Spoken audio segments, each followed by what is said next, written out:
बिस्मिल्लाहिर्रहमानिर्रहीम।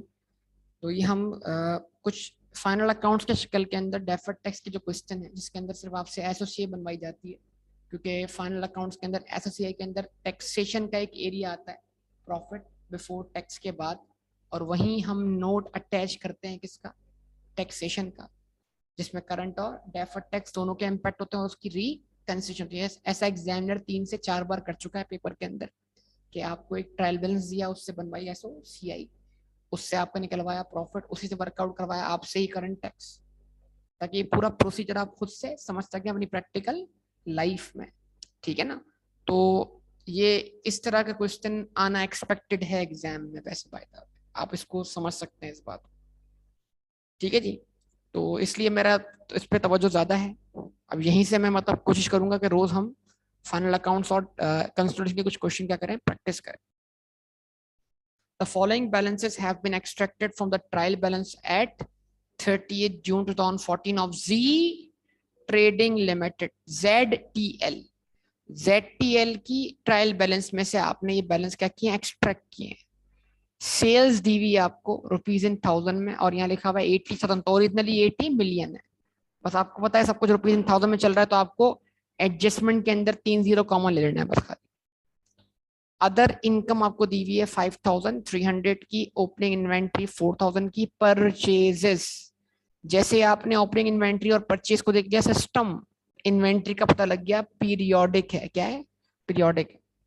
Selling and distribution expenses 15,000। फिर जब हम नीचे पढ़ लेंगे तो अभी मसले मसाइल बढ़ जाएंगे, फिर बोलेंगे सर वो आइए पूरा रिवाइज करना पड़ रहा है। अभी हालात देखिएगा अपने आप लोग, अपनी अपनी अभी अपने हालात देखे, फिर बोलेंगे अच्छा ये भी याद रखना था हमने, ओहो ये भी पूछ सकता है। अरे देखिए अभी अभी आपके सामने आएगा। Selling and distribution expense 15,000, admin expense 9,700, financial charges 7,200, investment at cost, आपका बिजनेस कहीं पे इन्वेस्टमेंट कर रहा है तो ये इन्वेस्टमेंट आपकी सेपरेट बुक्स पे क्या हो रही है, अपीयर हो रही है। अच्छा वही, अगर ये इन्वेस्टमेंट सब्सिडरी में है तो ये बुक्स में आ सकती है कॉस्ट पर, ये अगर इन्वेस्टमेंट एसोसिएट तब भी आ सकती है किस पर, कॉस्ट पर। लेकिन अगर ये उस कैटेगरी में फॉल नहीं करती तो फिर इस पे IFRS 9 अप्लाई होगा। ठीक है ना। आपने 50,000 शेयर्स खरीदे हैं, कितने के, 100 ईच के। अब वो 100 ईच की वैल्यू फेस वैल्यू नहीं है, आप तो जितनी रकम देंगे वो वैल्यू आएगी ना, 6,800। अब 6,800 रुपए कॉस्ट है, फेयर मार्केट वैल्यू है। अगर IFRS 9 की एडजस्टमेंट दे एग्जामिनर तो फिर तो आप उसको कंसीडर करेंगे, लेकिन फिल वक्त 6,800 हमारी इन्वेस्टमेंट वैल्यू आ रही है। अब ये इन्वेस्टमेंट जिस एंटिटी में हमने की है उसमें हमारा परसेंटेज क्या बनता है, ये क्वेश्चन ने बताया नहीं है। तो फिल वक्त तो मेरे ख्याल से देखते हैं आगे इसका क्या यूज है। मे बी शायद एग्जामिनर अदर इनकम कैलकुलेट करवाने के लिए ये दे हमें, ताकि हम अपना शेयर कैपिटल का हिस्सा निकाल सकें और उसके जरिए हम अपना डिविडेंड क्या कर सकें, कैलकुलेट कर सकें। जरा सोचते हैं, मतलब सोचने वाला मरहला है, ख्याल रखिएगा जरा। ट्रेड रिसीवेबल्स कितना, प्रोविजन फॉर डाउटफुल डेट 380। ये वो गेम है जो बेटा वहां भी खेली गई है, कहाँ, हादी लिमिटेड में। वो तो बाद में आएगा बेटा, वो इससे ऊपर की चीज है। ठीक है, लेकिन ये भी कम चीज नहीं। फाइनेंस लीज ऑब्लिगेशन, उस जमाने का सवाल है जिस जमाने में IFRS 16 नहीं आया था, IS 17 तक। तो अब आप क्या करें, फाइनेंस लीज के लफ्ज को इग्नोर करें, लीज ऑब्लिगेशन पढ़ें, क्योंकि आपको पता है लेसी के लिए फर्क ही नहीं है, तो वो लीज लाइबिलिटी क्या करेगा, रिकॉर्ड करेगा, टेंशन वाली बात ही नहीं आपकी। मतलब इसका मतलब क्या, एसेट कैपिटलाइज हुआ हुआ है और लाइबिलिटी क्या हुई हुई है, क्रेडिट हुई हुई है। ठीक है ना। अब इसका मतलब क्या हुआ, सिस्टम कौन सा है, तो पीरियोडिक सिस्टम के अंदर आपको फाइनल अकाउंट्स फाइनलाइज करने के लिए क्लोजिंग स्टॉक की पास करनी है एडजस्टमेंट। ठीक है जी, पढ़े। अब कॉन्सेप्ट खतरनाक होने जा रहे हैं। अब जब बातें बोलूंगा पता नहीं ऐसे ऐसे बाउंसर पढ़ने वाले हैं, क्या होने जा रहा है अल्लाह जानता है। The following matters need to be considered in finalizing financial statements of ZT as per store records। Store record का मतलब क्या होता है, inventory ledger card. Closing inventory at 30th June 2014 amounted to rupees 8,500,000. Stock card inventory कितनी show कर रहा है? 8,500,000. Stock card का मतलब गिन के इन्वेंट्री आना. स्टॉक कार्ड का मतलब भाई पता नहीं कौन सी दुनिया में निकल गया, अभी ट्रेन के साथ आगे निकल जाएगा ये भी. स्टॉक कार्ड का मतलब गिन के इन्वेंट्री आना. देखो भाई मसला एग्जामिनर जो है वो कॉन्सेप्ट, बच्चे का कॉन्सेप्ट सही भी बना हो तो एग्जाम तबाह कर देता है. फिर बच्चा बोलता है हमने पढ़ा कुछ और था और ट्रीटमेंट कुछ और हुआ है. सोल्यूशन ही गलत है. सोल्यूशन गलत नहीं है, हमारा पढ़ने का अंदाज गलत हो सकता है. इसको समझिए बनाए मेहरबानी. देखो भाई पीरियड सिस्टम पहले तय कर लो कौन सा. पीरियोडिक में क्लोजिंग स्टॉक गिनकर आता है. गिनते आता है ना. गोडाउन जाते हैं, इन्वेंट्री काउंट करते हैं, क्लोजिंग स्टॉक की वैल्यू मिल जाती है. तो जो गिनती में ना आए वो क्या कहलाती है? शॉर्टेज. तो अब सोचने वाली बात क्या, अगर ये गिनकर आया है कौन सा, तो शॉर्टेज इसके अलावा है. आवाज ही नहीं. और अगर ये गिनकर नहीं आया, थ्योरेटिकल रिकॉर्ड है, थ्योरेटिकल डेटा, इतना स्टॉक गोडाउन में होना चाहिए, तो शॉर्टेज इसमें शामिल. आवाज ही नहीं आ रही बेटा. गिन के आया है तो शॉर्टेज इसके अलावा है. फिजिकल इतना वेरीफाई हो गया, जो वेरीफाई नहीं हो सका वो शॉर्टेज. और अगर ये गिनकर नहीं आया, एज पर रिकॉर्ड्स है, रिकॉर्ड्स जो इन और आउट का रिकॉर्ड है, किसका? स्टॉक लेजर कार्ड का. तो इसका मतलब क्या? इतना स्टॉक गोडाउन में होना चाहिए. तो फिर जो चीज शॉर्ट है वो भी इसमें क्या है? मौजूद है. ये चीज समझने की जरूरत है. अब कहता है कि ये लाइन इसने अलग से पढ़ दी, बस फिजिकल इन्वेंट्री की बात अब से कर रहा है. तो कहता है स्टॉक रिकॉर्ड के मुताबिक गोडाउन में कितना स्टॉक होना चाहिए. अब हम गए गिनने कि क्या उतना ही है या नहीं है. फिजिकल इन्वेंट्री टेकन ऑन 1 जुलाई, अगली सुबह. 30 जून ईयर एंड है हमारा, अगली सुबह. कोई टाइमिंग में डिफरेंस नहीं आया ना बेटा. जब हम इन्वेंट्री गिनने गए 1 जुलाई पर, revealed the following information. Value of goods found short by 1,500,000. Inventory 15 lakh से क्या मिली? शॉर्टेज. तो गिनकर फिर कितना आया? सही सर क्या? 7 मिलियन. गिनती में आया 7 मिलियन, रिकॉर्ड के हिसाब से होना चाहिए 8.5 मिलियन. बात समझ में आती है कि नहीं आती? तो ये क्या हो गया बेटा? शॉर्टेज हो गई. अच्छा जी, पीरियोडिक सिस्टम में हम अगर इस शॉर्टेज को हमने क्या ट्रीट करना है? Normal loss. तो हम इसकी कोई अलग से एडजस्टमेंट पास नहीं करेंगे. हम डायरेक्ट 7 मिलियन से क्लोजिंग स्टॉक रिकॉर्ड कर लेंगे. आवाज नहीं आ रही बेटा? अच्छा जी, अब जो गिनकर आया उसमें और मसले हैं. गुड्स कॉस्टिंग रुपीज, उस 7 मिलियन में 8,60,000 की कॉस्ट वाली गुड्स क्या ऑब्सलीट है. Their estimated NRV is 6. तो उनको 8,60 से, तो अगर आप 8,60 माइनस करें 6 लाख प्लस करें, इफेक्ट कितने का? 2,60 का. 2,60 का एनआरवी लॉस. अगर एनआरवी लॉस क्या करें, इसमें से आप लेस कर लें तो इन्वेंट्री की वैल्यू मिल जाएगी at lower of cost NRV. Less करने का मतलब अब तक हमने कोई एडजस्टमेंट पास नहीं की. हम अब इसकी एंट्री बनाएंगे, क्लोजिंग स्टॉक डेबिट. बेटा बताओ ना. फिर इस तरह सोचो भाई, as per store records 8,500,000 minus shortage as per physical record 7 million. Shortage is considered to be normal. तो भाई डायरेक्ट एंट्री 7 मिलियन में बनती, लेकिन 7 मिलियन में जो कुछ इन्वेंट्री है वो 8,60 से किस पे लानी है? तो क्या करें? 2,60 क्या करते हैं उसमें से लेस करते हैं. तो इन्वेंट्री वैल्यू होगी लोअर ऑफ कॉस्ट एनआरवी. कितना बना बेटा बैलेंस? 6,740,000. इससे एंट्री बनी closing stock debit. Trading account credit. Dot लगा लें परचेज पर. एक डॉट लगा परचेज पर. एक डॉट लगा परचेज पर. एक डॉट लगा बेटा पेपर, मैं तो वर्बली हमेशा डॉट लगाता हूँ बेटा। एक डॉट लगा परचेज पर, दिमाग में डॉट लग सकता है, क्या करें? जी बिल्कुल बेटा, फाइल तो मैंने आपको सेंड की हुई थी। ठीक है जी, क्या रिपीट करना है बेटा मोहसिन? मोहसिन बेटा क्या रिपीट करना है? सेकंड पॉइंट, सेकंड पॉइंट कौन सा? यार मोहसिन बोलता है सर वर्किंग करें बस आप, उसने बोला वर्किंग करा करें, बच्चों की तरह समझाया करें मुझे। अभी तक जो है ना नन्ना मुन्ना बच्चा है मोहसिन। नहीं बेटा, टाइम तो बेटा हमारे पास बहुत है, आपके पास ना हो ना हो, हमारे पास वक्त ही वक्त है। 10 सितंबर तक वक्त है हमारे पास।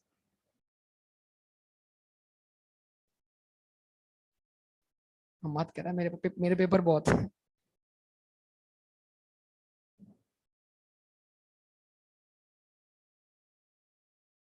वर्किंग, वर्किंग, वर्किंग वन, पक्का, पक्का कॉस्ट ऑफ सेल वो तो हम निकालते हैं। ये मौसम तंग कर रहा है ना, क्या करें? मौसम बेटा दोबारा सुन ले। 8,500,000 में 15 लाख की गुड्स गोडाउन में मौजूद नहीं है, तो गोडाउन में कितनी मौजूद है? 7 मिलियन की। 7 मिलियन से जो गुड्स, 7 मिलियन में कुछ गुड्स जो है उनकी कॉस्ट 8,60,000 है, और उनकी एनआरवी कितनी है? 6 लाख। तो वो कितने पे वैल्यू हुई है? 8,60,000 पर। अगर हम 8,60,000 क्या कर दें? माइनस कर दें, और 6 लाख क्या कर दें? प्लस कर दें, तो बता बताइए इन्वेंट्री की वैल्यू क्या आती है मौसम बेटा? बोला बेटा मौसम क्या आती है value?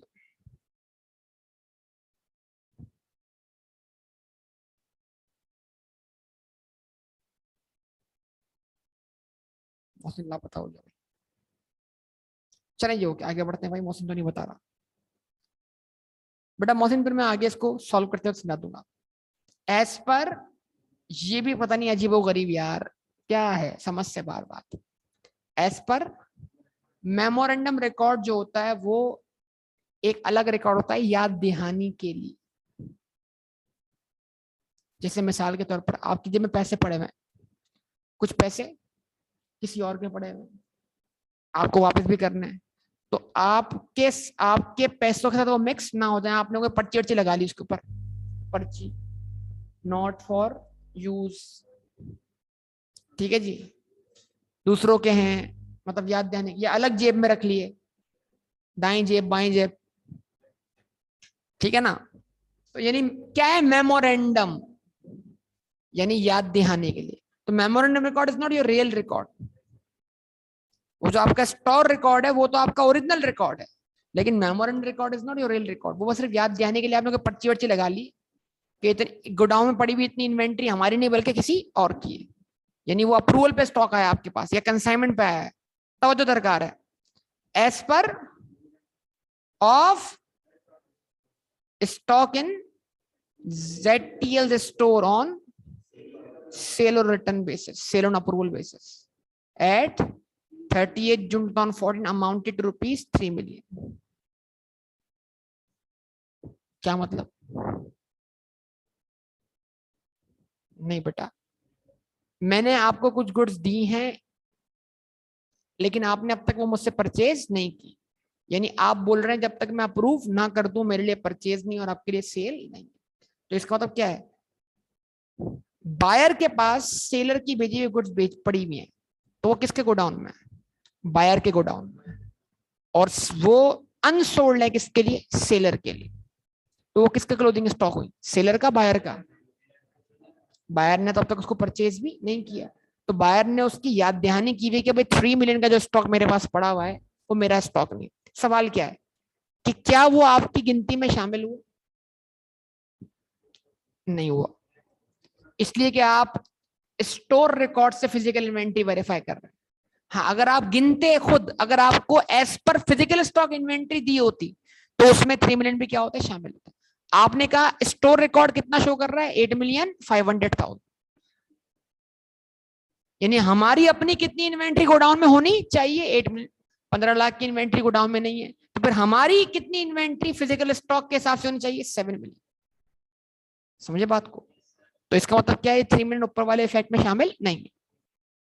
It also shows that, ये इंपॉर्टेंट बात है, प्रीवियस ईयर इन जून, जैसे इस साल 3 मिलियन की इन्वेंट्री आपके गोडाउन में पड़ी हुई है,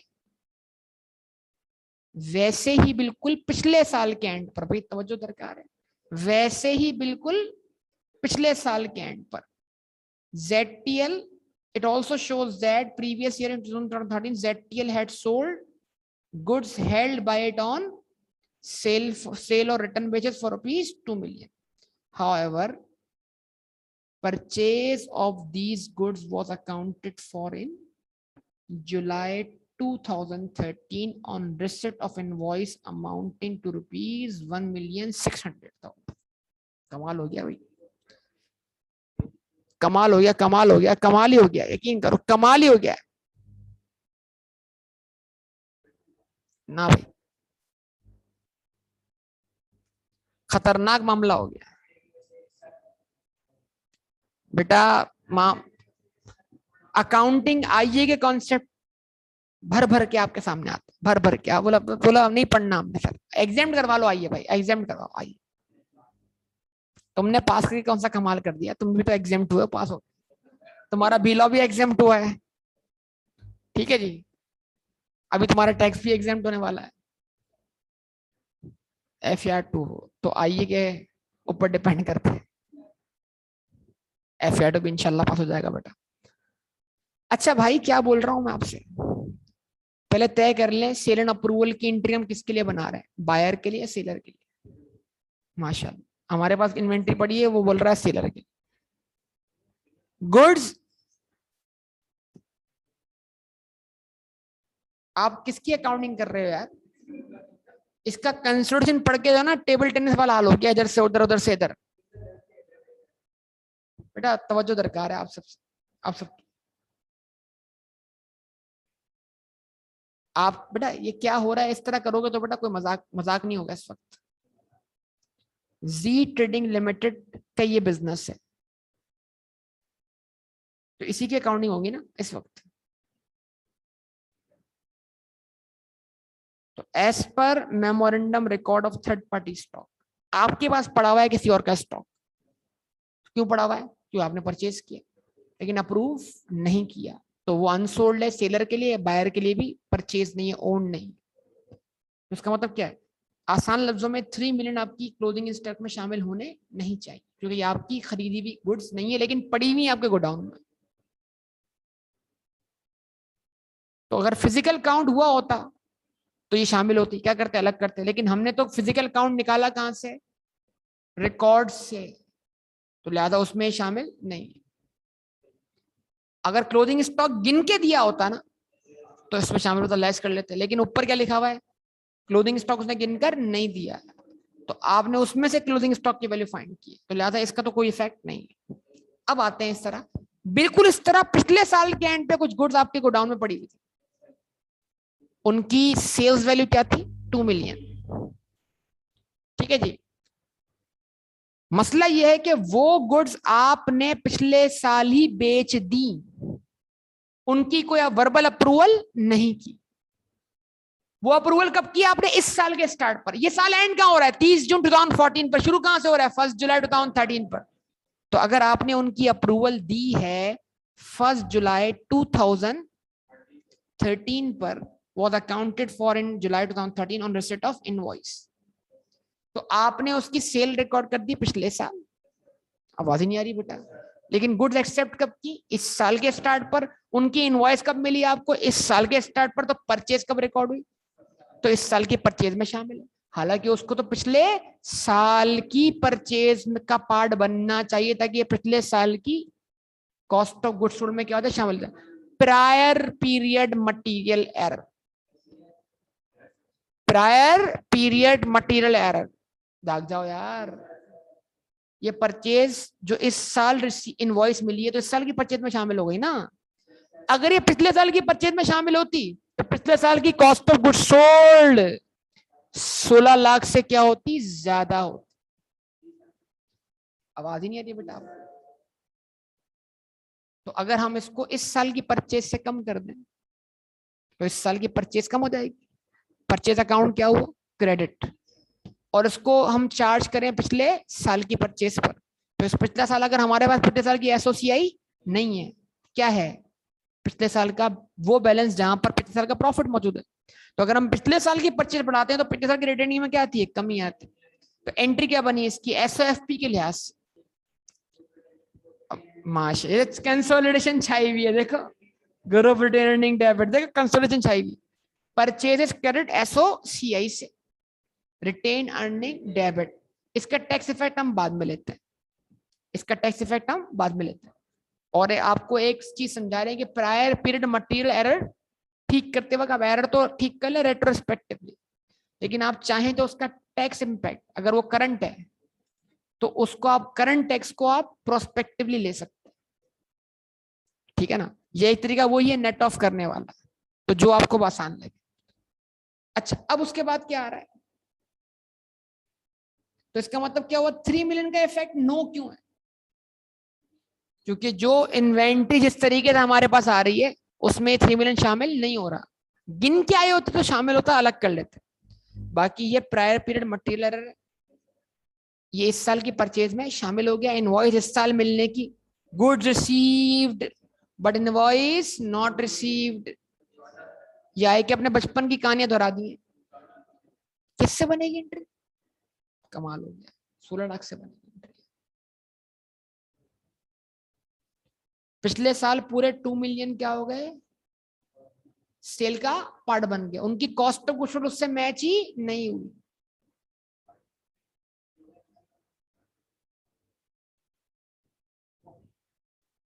ये ओपनिंग इन्वेंटरी में शामिल है, माशाल्लाह। 2 मिलियन जब हमने पिछले साल बेटा बेच ही दिया है तो वो हमारी ओपनिंग इन्वेंटरी में कैसे शामिल होगा। अभी 3 बंदे बैठे हैं जो तबाही मचाने वाले हैं, एक तुम और एक मौसम, ठीक, नहीं बताऊंगा, ठीक है जी। Selling and distribution expenses include trade discounts allowed to customer amounting to rupees, trade discount क्या सेलिंग एंड डिस्ट्रीब्यूशन एक्सपेंस का पार्ट बनता है या वो सेल से ही माइनस हो जाता है। अब बोलेगा ट्रेड डिस्काउंट क्या होता है, अबे भाई ट्रेड डिस्काउंट क्या होता है, ट्रेड डिस्काउंट क्या होता है, ये ट्रेड डिस्काउंट वो डिस्काउंट जो इनवॉइस शो करती है। बताइए 1000 वाली चीज कितने की, 2000 की, फिर बोला 50% ऑफ कर दिया, 2000 की इनवॉइस बनाई, 50% ऑफ किया, 1000 बैलेंस आया, उसी पे सेल रिकॉर्ड कर दी। तो सेल हमेशा नेट ऑफ ट्रेड इनवॉइस क्या होती है, रिकॉर्ड होती है, ट्रेड क्या कहते हैं, डिस्काउंट रिकॉर्ड होती है। लेकिन हम जानते हैं कि कैश डिस्काउंट को भी IS1 के हिसाब से हम सेल में से ही माइनस कर लेते हैं। फाइनेंशियल स्टेटमेंट की प्रेजेंटेशन, फाइनेंशियल स्टेटमेंट की, मैंने जुमला तो सुनो भाई, फाइनेंशियल स्टेटमेंट की प्रेजेंटेशन, जुमला बड़ा कीमती है, याद रखोगे तो। फाइनेंशियल स्टेटमेंट की ट्रेड डिस्काउंट और कैश डिस्काउंट में फर्क नहीं करती, प्रेजेंटेशन, फाइनेंशियल स्टेटमेंट की प्रेजेंटेशन, एंट्री की रिकॉर्डिंग नहीं। एसओसीआई के लिहाज से जो सेल होगी वो नेट ऑफ ट्रेड डिस्काउंट भी होगी और नेट ऑफ कैश डिस्काउंट।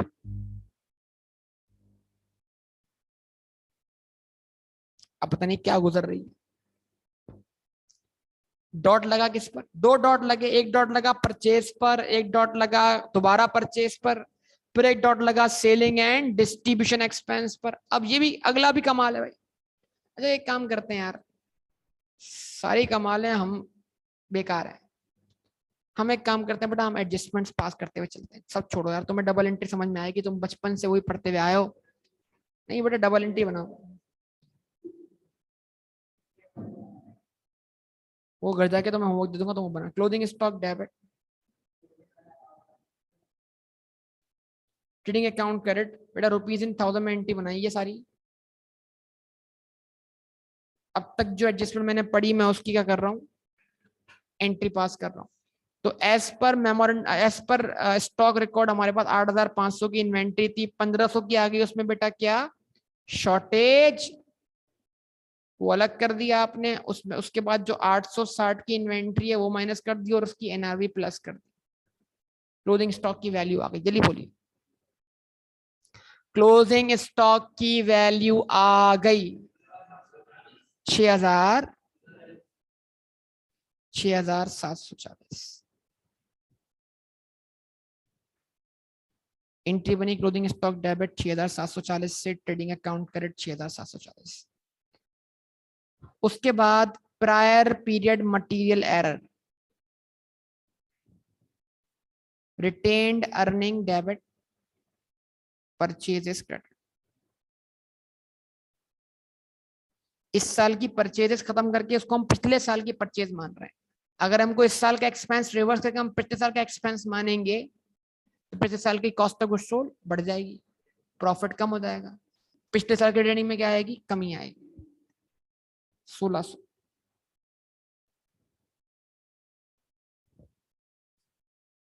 पक्का बेटा? इसका टैक्स इंपैक्ट अभी हमने नहीं लिया, वो हम लास्ट में लेते हैं। उसके बाद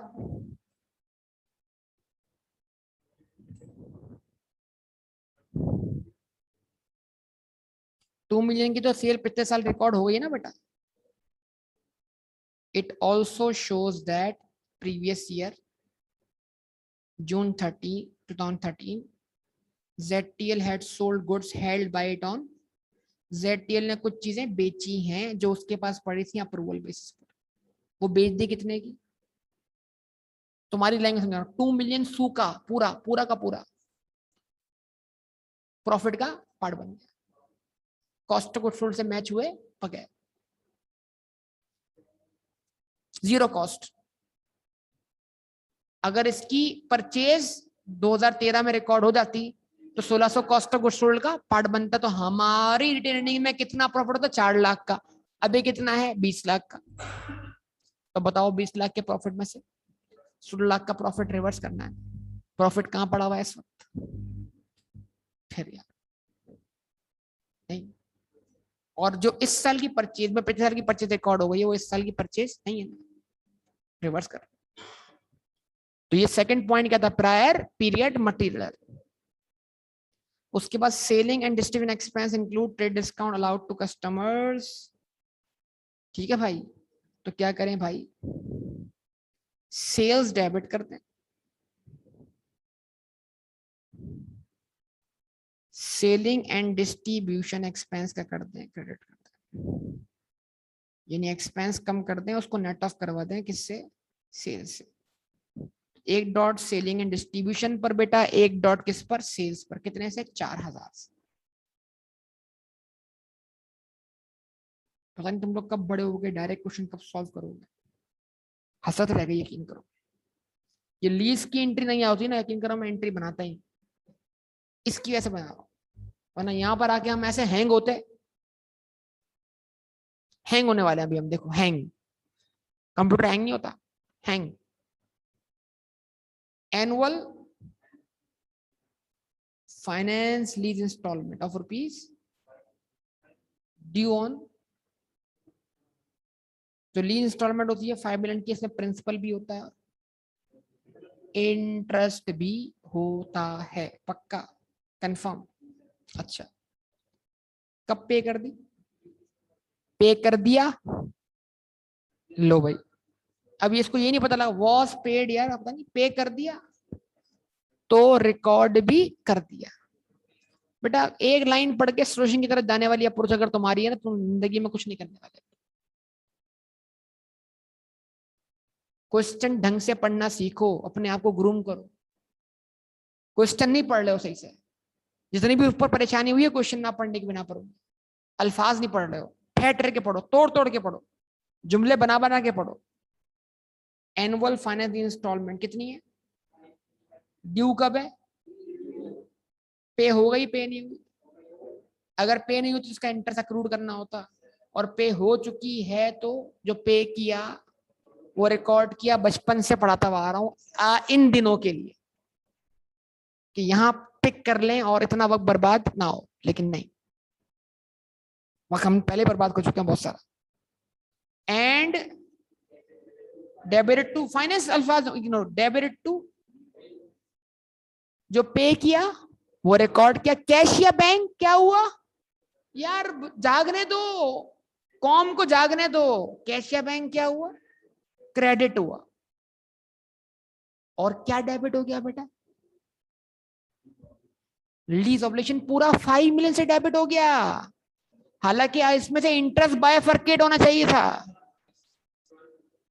इसका मतलब अगर पूरा 5 मिलियन डेबिट हो गया है तो आपने इसमें से इंटरेस्ट को अलग नहीं किया। अब इसको ये भी एरर है, ये भी एरर है, लेकिन प्रायर पीरियड या current period, current period error जो होता है वो 4 दीवारी के अंदर होता है, उससे बाहर नहीं जाता, वो एरर है ही नहीं प्रेजेंटेशन के लिहाज से, तो हम उसको अंदर अंदर रेक्टिफाई कर देंगे, लेकिन हम बताएंगे थोड़ी एरर हुआ है। क्या ख्याल है, अच्छा ख्याल है, पक्का? चलो तो अब जरा बताओ बेटा इसकी रेक्टिफिकेशन क्या बनेगी। यानी अगर आप दिमाग चलाओ, दिमाग इतना है तो ठीक है, नहीं तो फिर हम वो ब्रेनस्टॉर्मिंग करेंगे, जबरदस्ती दिमाग को चलाएंगे। आपकी लीज ऑब्लिगेशन इंटरेस्ट वाले अमाउंट से ज्यादा डेबिट हो गई है, आपकी लीज ऑब्लिगेशन इंटरेस्ट वाले अमाउंट से ज्यादा डेबिट हो गई, क्या कर दो, लीज ऑब्लिगेशन क्रेडिट कर दो, फाइनेंस चार्ज क्या कर दो, डेबिट कर दो। एक डॉट लगा किस पे, और एक किस पे लगा, फाइनेंस चार्ज।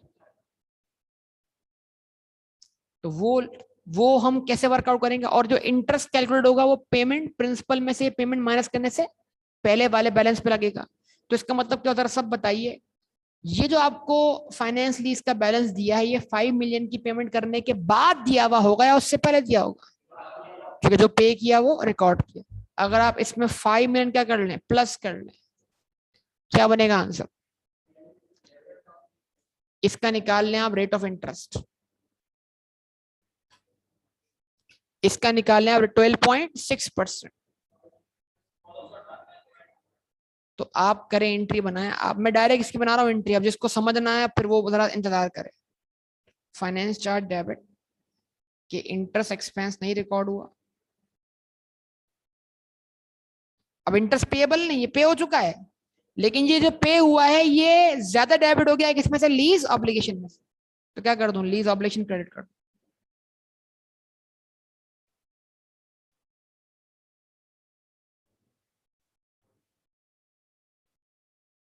अच्छा भाई कितना बैलेंस दिखवाता हूँ, जरा दोबारा बताइएगा। 6,890, 6,890 प्लस 5,000 मल्टीप्लाइड बाय 0.126, 1,498। ये 435 क्यों बता रहा है,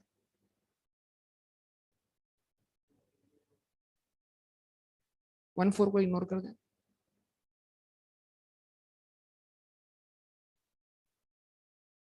चलो भाई अब जिसको नहीं समझ में आ रहा वो आ जाए मैदान में, वही बचपन की कहानी। सबसे पहले आएगा शहीद मैदान, करेक्ट एंट्री नहीं बेटा, जबरदस्ती आएगा बेटा, तो आएगा। सैफ जो है ना बेटा सत्ते में चल रहा है, करेक्ट एंट्री सैफ बेटा। जिस वक्त ये एंट्री बनी तो क्या एंट्री बननी चाहिए थी, मोहसिन भी करा, समझ में आ गया। देखो बेटा आप हाँ, अभी जिस वक्त ये एंट्री बनी तो क्या एंट्री बननी चाहिए थी, बैंक क्रेडिट होता बेटा, कितने से, 5,000 से। फाइनेंस चार्ज क्या होता, डेबिट होता, कितने से,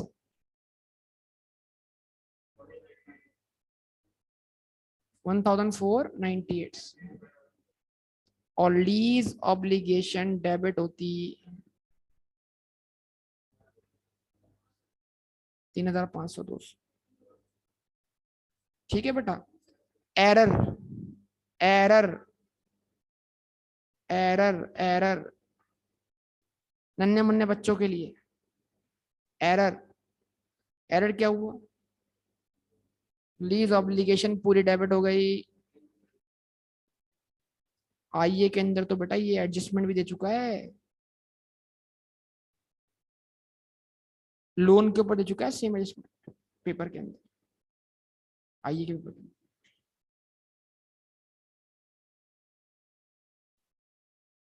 तो सर देखिएगा, क्या सर बैंक वाली एंट्री बन गई पूरी? यस बन गई।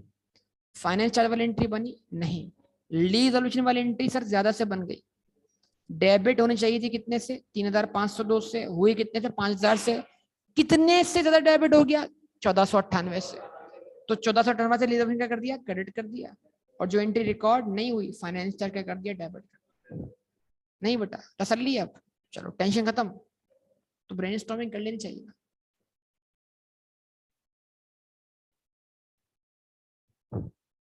चलें भाई, बाकी लोग भी बता दें बात समझ में आ गई कि नहीं आई? अभी तो बेटा, अभी तो बहुत कुछ है। Accounting amounting to rupees has been, account depreciation कितनी है? क्या हो चुका है? उसकी एंट्री बन चुकी है। क्या बन चुकी है? बुक्स में, मतलब वो सेलिंग एंड डिस्ट्रीब्यूशन में कहीं ना कहीं पड़ी होगी। ओके, बोला हार्ड लिमिट वाला ज्यादा आसान था बेटा। ये न्यू स्कीम का पहला पेपर था इन जून बेटा। Please, tax depreciation on the companies owned for the year ended exceeded the account debition by, कमाल कर दिया एग्जामिनर। हाँ बेटा, अकाउंटिंग डेप्रिसिएशन कमाल कर दिया एग्जामिनर। देखो ट्रैप, देखो ट्रैप, होश में आ जाओ, जाग जाओ, जाग जाओ। इसलिए बोल रहा हूं, लीज होल्ड एसेट की डेफिनेशन इतने से चार्ज हुई हुई है। ये सिर्फ लीज होल्ड की है, और लीज होल्ड एसेट की डेफिनेशन सिर्फ ऐड होती है, उसके बदले कोई टैक्सेशन लेस नहीं होती। आवाज ही नहीं आ रही बेटा? जाग गए? अच्छा, second point, tax depreciation on companies owned assets नहीं बताई for the year ended 30th June 2014 exceed the account depreciation by rupees. यानी टैक्स डेबिशन और अकाउंट डेबिशन का डिफरेंस दे दिया उसने, बताई नहीं। तो वैसे भी क्या करो, अकाउंट डेबिशन क्या करनी थी, टैक्स डेबिशन क्या करनी थी, लेस करनी थी। दोनों का नेट इंपैक्ट ही आना था ना। अच्छा, अकाउंट टैक्स डेबिशन अकाउंटिंग डेबिशन के मुकाबले में 3 मिलियन से क्या है? ज्यादा है। चलिए कोई वैल्यू अज्यूम कर ले खुद ही, जिसमें डिफरेंस 1 मिलियन मान लें अकाउंटिंग, फिर टैक्स डेबिशन क्या माने? बेहतरीन। तो 1 मिलियन करवाया आपने, लेस करवाया, अल्टीमेट इंपैक्ट क्या आया? 3 मिलियन। तो जब भी पेपर में एग्जाम में डिफरेंस दे तो कोई वैल्यू अज्यूम करके इफेक्ट समझ लेने। तो इसका मतलब क्या हुआ? टैक्सेबल इनकम कैलकुलेट करते वक्त जस्ट क्या करवाना है? 3 मिलियन लेस करवाना है। टैक्सेबल इनकम कैलकुलेट करते वक्त सिर्फ तो क्या करवाना है? 3 मिलियन लेस करवाना है। पक्का? अब वो क्या वजह थी जो हमें इन्वेस्टमेंट दी हुई थी, यानी हम इसकी कोई एस्टिमेट पास नहीं कर रहे बेटा। क्यों? क्योंकि ये तो हमारी टैक्स वर्किंग में काम आएगा। अब ये है, इन जून 2014 ZTL receive 18% cash dividend on its investment. The amount received was net of 10% withholding tax FTR. आ जाओ आज क्वेश्चन में तड़का लगाते हैं FTR का। आ जाओ आज डेफर्ड टैक्स में FTR भी सीख लेते हैं। ठीक है जी? बच्चे परेशान, बोला ये क्या हो गया? Net of 10% tax was credit to, यानी जो आपने इनकम रिकॉर्ड की है वो ग्रॉस पे रिकॉर्ड नहीं की बल्कि नेट पे। इनकम किस पे आनी चाहिए? और जो आपने टैक्स पे किया वो तो आपका एडवांस टैक्स बनता है। अब आ जाए जरा मैदान में, आ जाए जरा। एग्जामिनर ने आपको डिविडेंड रेट दिया। Dividend is always calculated on the face value या on share capital as a percentage of share capital. अच्छा जरा देखिएगा, हमने इन्वेस्टमेंट की 50,000 शेयर्स के अंदर। आवाज ही नहीं है बेटा? कितने में खरीदी? इसको छोड़ दें, 50,000 इंटू 100, 50 इंटू 100 कर दें, 50 इंटू 100, 5,000 हमारा। उसका शेयर कैपिटल टोटल कितना भी हो, किसका? जहां हमने इन्वेस्टमेंट की है, वो कितना भी हो बताया? हमें नहीं बताया। उसका शेयर कैपिटल कितना भी हो, उसमें हमारा हिस्सा कितना है? 5,000। उसका 18% निकाल लें। उस वो 5,000 हमारा ही है तो 18% भी पूरा हमारा बनेगा। कितना बन रहा है? 900। 900 बन रहा है ना। 900 इज द ग्रॉस डिविडेंड। हमें नेट ऑफ मिला कितना? 10%, यानी इसका 90% मिला। हमने देखो समझिएगा, हमने एंट्री क्या बनानी थी? Bank debit dividend income credit. आवाज ही नहीं आ रही है। कितने से? 900 से। फिर इस क्योंकि पैसे हमारे पास पूरे नहीं है, बल्कि मैं कंपाउंड बनाता हूं, हमने एंट्री बनानी थी डिविडेंड इनकम क्रेडिट पूरे 900 से, बैंक डेबिट 810 से, और एडवांस टैक्स डेबिट कितने से? 90 से। समझे? हमने एंट्री बनाई dividend income debit dividend income credit कितने से? 810 से नेट ऑफ टैक्स, और बैंक डेबिट 810 से। तो अब डिविडेंड इनकम में 90 रिकॉर्ड नहीं हुए, और एडवांस टैक्स भी रिकॉर्ड नहीं हुआ, जिसको हम क्या करेंगे? अपनी टैक्स लायबिलिटी से एडजस्ट करें। अगर आप इस बात को समझ सकते हैं तो एडजस्टमेंट क्या बनी इसकी? डायरेक्ट कौन से पॉइंट की एडजस्टमेंट बेटा? 7 पॉइंट की एडजस्टमेंट। देख लो भाई, डायरेक्ट मैनेजमेंट पास कर रहा हूं, अगर बात समझना है तो पूछ देगा आप लोग। विद होल्डिंग टैक्स डेबिट, यार जवाब ही नहीं मिला आपकी तरफ से। विद होल्डिंग टैक्स डेबिट कर दिया आपने बेटा, जो आपके लिए क्या? एडवांस टैक्स है। और डिविडेंड इनकम यानी अदर इनकम क्या कर दें? अदर इनकम की वैल्यू बढ़ा दें, क्योंकि उसमें जो वैल्यू इनकम बनी हुई है वो क्या है? कम से बनी हुई है। तो इधर लिखा हमने 50, जवाब नहीं मिला बेटा। उसको मल्टीप्लाई किया 100 से, शेयर कैपिटल की वैल्यू मिल गई।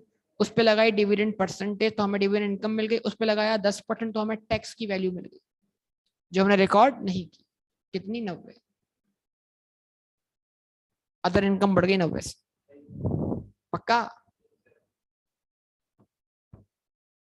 अच्छा, उसके बाद आ जाओ बेटा, ये है आखिरी, बस इधर ही आखिरी एंड होने वाला, बस यहीं पर ही।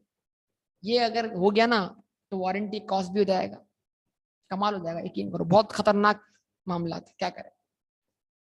Trade receivables at 30 June 2013 amounted to rupees. क्या मतलब भाई? जागो जागो, आज हम कहा हैं? 2014 पर। ये कब का बता रहा है?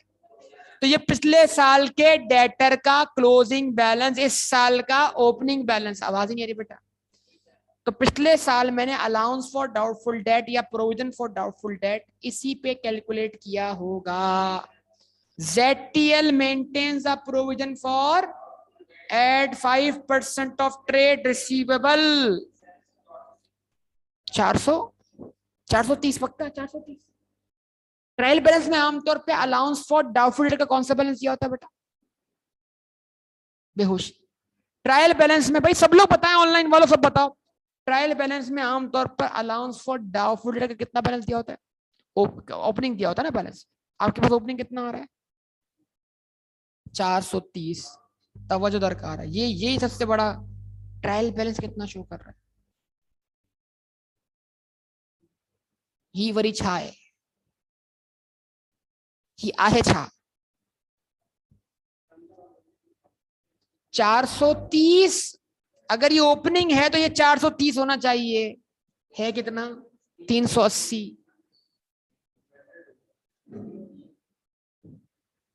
बताओ भाई। जिंदगी में तुक्का जो लगता है ना, ऐसे लगता है कि ये बाइडेड हो गया, बाइडेड की एंट्री, बाइडेड एक्सपेंस। और तो इसमें इस पे क्या इफेक्ट आया भाई? वो डेटर्स जो ड्यूरिंग द ईयर, राइट, इस साल के स्टार्ट पे जरा तवज्जो दरकार होगी आप सबकी बेटा। अब इसके लिए फिर वो बचपन वाली जिंदगी में मतलब काम आइए जो है ना, पीछा नहीं छोड़ने वाली, यकीन करो। क्या कर सकते हैं बेटा, ये उधर भी काम आना है, टैक्स के अंदर भी। ये इधर कैश फ्लो के अंदर भी काम सिखाते हैं ये बातें, कैश फ्लो में भी काम आता है ये। ये वर्किंग डेफर्ड टैक्स भी काम आती है, लेकिन नहीं, हमने बोला जिंदगी में हमने सर की बताई भी कोई काम की बात याद रखनी है, नहीं रखनी, रखनी नहीं। इस अकाउंट का नाम है प्रोविजन।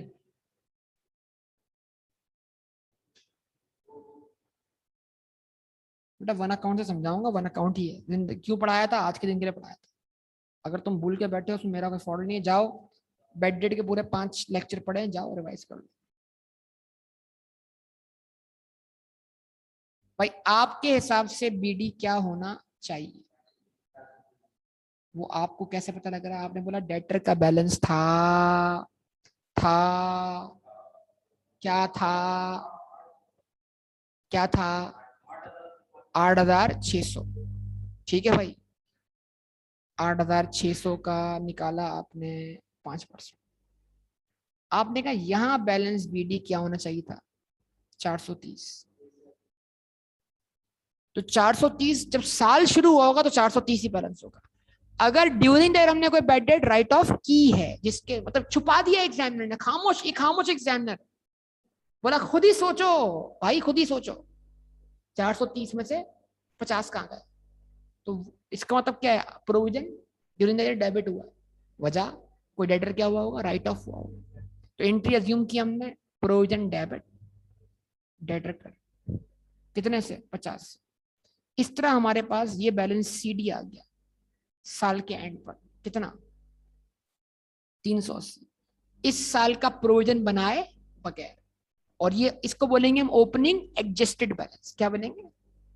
और यही बैलेंस क्लोज होके कहां पहुंच गया बेटा, ट्रायल बैलेंस में। अब क्या इसको एडजस्ट नहीं करना, करना है, आवाज ही नहीं आ रही, इसको एडजस्ट नहीं करना, करना है, इसको रीओपन किया, एरर नहीं हुआ यार, ड्यूरिंग द हम यहां खड़े हैं, हम साल के स्टार्ट पे यहां थे, तो हम यहां से यहां कैसे पहुंचे, ये एंट्री बनकर, तो इससे पता लगा ड्यूरिंग द ये 50 की एंट्री बन चुकी है। कुछ नहीं बताया उसने, एक लफ्ज भी नहीं बोला मात बेटा, ये बात खुद से देखनी पड़ रही। अब उसके बाद बीडी क्या, इसको रीओपन किया, तो रीओपनिंग ही तो है, क्योंकि इस साल का डेटर के ऊपर हमने कोई रेट लगाया नहीं, लगाया ना, तो ये ओपनिंग में से 50 माइनस करने के बाद दिया। तो अब क्या करें, अब वर्कआउट करें इस साल का सही क्लोजिंग प्रोविजन। आवाज ही नहीं आ रही यार, आवाज ही नहीं आ रही, आवाज ही नहीं आ रही, आवाज ही नहीं आ रही। इस साल हमारे डेटर की वैल्यू, ट्रेड रिसीवेबल्स 10,000, कोई एंट्री जिसके अंदर डेटर के ऊपर अभी डॉट लगा हो, इफेक्ट आया हो, कोई एंट्री जिसपे डेटर के ऊपर कोई डॉट आया हो, इफेक्ट आया हो, भाई देख लो, देख लो भाई, नहीं। तो डेटर के क्लोजिंग बैलेंस पर रेट लगाने से हमेशा, यार जाग जाओ यार, जवाब दे दो भाई, डेटर के क्लोजिंग बैलेंस पे हमेशा रेट लगाने से प्रोविजन फॉर डाउटफुल डेट का बैलेंस सीडी मिलता है। बचपन की पढ़ाई हुई बातें, 10,000 इंटू 0.05 कितना बेटा, 500। तो यहां से इम्पैक्ट गया प्रॉफिट एंड लॉस अकाउंट में, कितने से, 120। तो हम 120 चार्ज करेंगे, अभी अभी चार्ज हुए नहीं है, डॉट लगा लें सेलिंग एंड डिस्ट्रीब्यूशन एक्सपेंस पर, क्योंकि अभी हम एडजस्ट करके निकाल रहे हैं ना। एंट्री बनी profit and loss account debit, provision for 120 से, तो जब 380 में 120 का इफेक्ट आया, क्लोजिंग कितना बन गया बेटा, 500। ट्रायल बैलेंस में भी कितना लिखा हुआ है, 380। तो ये एडजस्ट करके अभी बनाया ना हमने, हाँ बेटा, ये एडजस्ट करके अभी बनाया ना हमने, ये पहले से बना हुआ है। क्या बना हुआ है, राइट ऑफ वाला इफेक्ट पहले से लिया हुआ है, लेकिन जो 380 को कन्वर्ट करना है किसमें, क्लोजिंग बैलेंस, वो तो अभी बना रहे हैं हम, या जवाब दें। अब सोचो कुछ भी ना बना होता, ना राइट ऑफ हुआ होता, पूरा अकाउंट इस साल का शुरू से हम, अगर अगर ट्रायल बैलेंस, आपकी जिंदगी आसान हो जाती, अगर ट्रायल बैलेंस आपको 430 ही शो कर देता, तो आप बोलते हैं बस 430 शो करते हैं, बस सब कुछ हमारे लिए क्या है, नॉर्मल है। भाई देख लो यार, देख लो, तो अगर ट्रायल बैलेंस आपको 430 शो करता, और बोलता बोलता कि 50 का कर दो, राइट ऑफ कर दो। आप खुद ही अभी एंट्री बनाते, आप एंट्री बनाते प्रोविजन डेबिट डेटर क्रेडिट, तो इसकी एडजस्टमेंट भी आप अभी पास करते, हालांकि ये पास हुई भी है तो अभी डेटर पे इसका कोई इफेक्ट लेने की जरूरत नहीं है। लेकिन अगर ये अभी पास करते तो आप इसका इफेक्ट लेते, कितने से 50 से। फिर आप कुछ नहीं करते, फिर ये पुट करते आप बैलेंस सीडी 10,000 का। यार चुपचाप होके सुन लो। 5,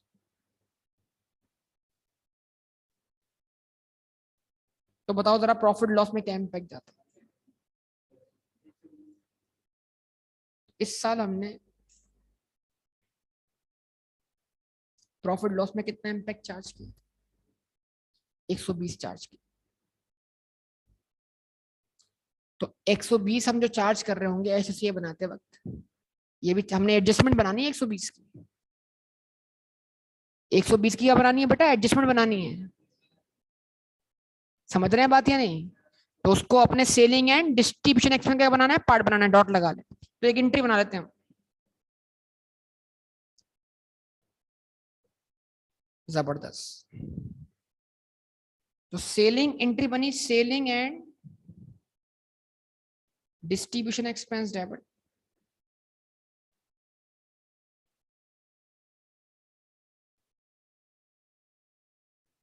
selling and distribution expense debit, provision for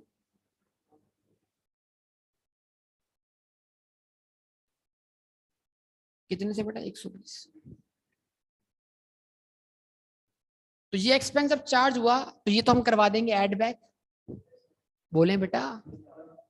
और इसके बदले जो राइट ऑफ हुआ है वो हम बैड डेट क्लेम करेंगे। टैक्स वाला पॉइंट आ गया।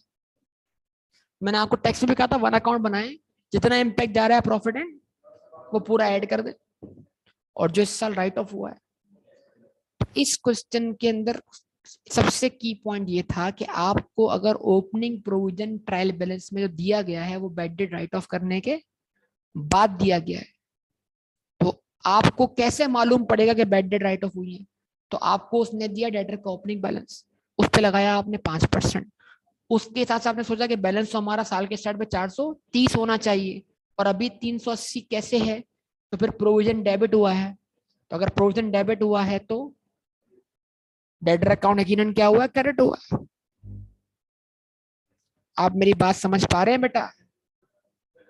हाँ, मतलब यानी कि हमें जो प्रोविजन का ओपनिंग बैलेंस दिया हुआ है और जो प्रोविजन का ओपनिंग बैलेंस होना चाहिए उससे हमें अंदाजा हुआ, अल्फाज कोई नहीं मिले कि प्रोविजन के बैलेंस में ओपनिंग बैलेंस में खुद ब खुद कमी तो नहीं आ सकती। कमी आने की वजह हमारा एक्सपीरियंस, हमारा पढ़ना क्या बताता है कि बैड डेट अगर right of you against provision तभी उसमें कमी आ सकती है। तो ये सब कुछ एक्सपीरियंस की बातें हैं, उसके बगैर ये मुमकिन नहीं है। और ये पॉइंट 95% बच्चों ने इग्नोर किया, 95% दावा है मेरा इसके अंदर।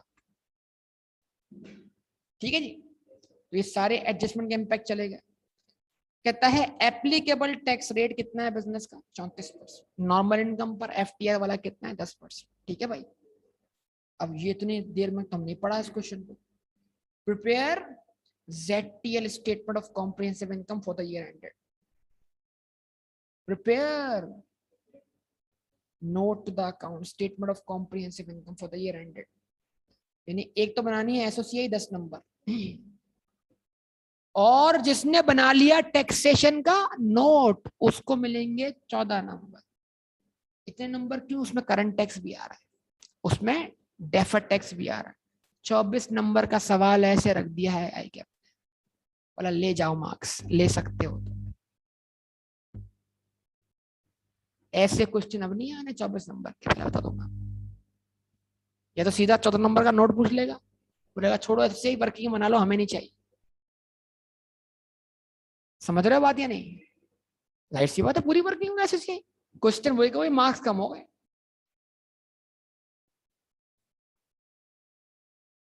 बोले तो अब एक काम ये करें, मैंने आपको सारी एंट्री बना दी है, आप थोड़ी सी जुद्दोजहद कर लें इसके ऊपर। फिर मैं इसका सोल्यूशन क्या करता हूँ, घर पहुंच के कंप्लीट करवाता हूँ। यहाँ तक तो क्या करें आप, जो जो जो कर ले, किसी एंट्री बना ली, एंट्री नोट कर ली, एसोसिएट बनाए, एडजस्टमेंट के इफेक्ट्स लें, थोड़ी जद्दोजहद करें। देखो हिम्मत करनी पड़ेगी, क्वेश्चन फेस करने पड़ेंगे बेटा। क्वेश्चन तो यार, क्वेश्चन तो उस दिन सेंड कर दिया था जिस दिन कंसोलिडेशन का पहला पास पेपर करवाया था यार। ये वही हैंड आउट है, उस दिन मैंने कहा था इसको कर लो क्वेश्चन को। मोहसिन,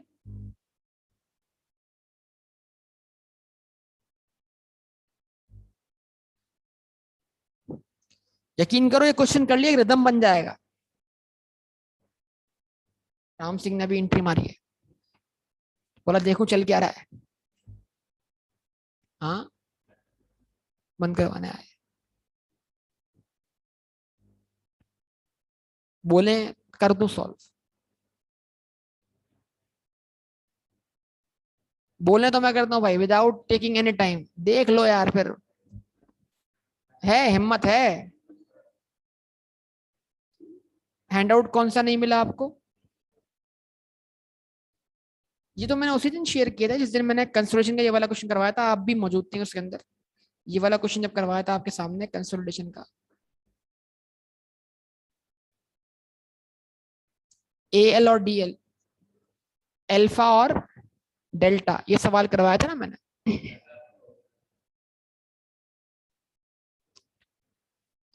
ठीक है, तो ये वाला हैंडआउट नहीं मिला आपको?